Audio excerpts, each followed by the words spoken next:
Voilà maintenant une semaine que Charlotte Valandré est morte à l'âge de 53 ans des suites d'une seconde greffe du cœur à l'hôpital de la Pitié-Salpêtrière qui n'est malheureusement pas passée. Ses proches ont pu lui dire un dernier au revoir mardi 19 juillet où se sont tenues ses obsèques à Pléneuf-Valandré dans les Côtes-d'Armor. En parlant de proches, sa fille Tara lui a rendu un vibrant hommage avec ce discours: « Si est-il la personne la plus forte que je connaissais, avec la plus grande rage de vivre. Sa liberté lui a enfin été rendue, son combat est enfin fini.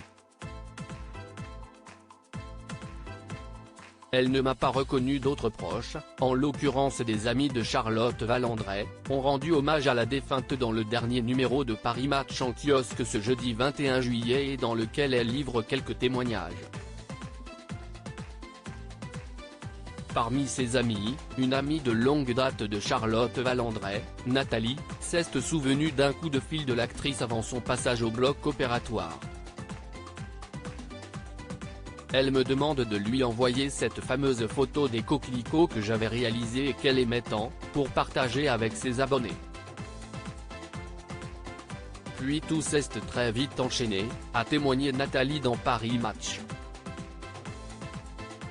Autre amie intime de Charlotte Valandré à avoir témoigné dans les colonnes de Paris Match, Cathy, qui avait rendu visite à l'actrice à l'hôpital de la Pitié-Salpêtrière le 24 juin dernier.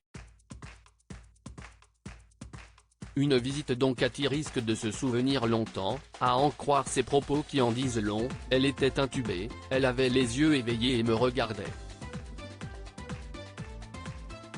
Elle ne m'a pas reconnu et a dit: « Je ne veux pas être branchée.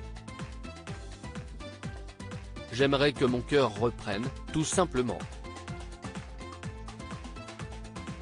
Cathy se souvient même de la demande qu'avait formulée la défunte. Elle avait dit à son papa, Jean-Pierre Pascal, à sa sœur, Aude, à sa fille, Tara, qu'elle ne voulait pas d'acharnement thérapeutique si la greffe ne prenait pas.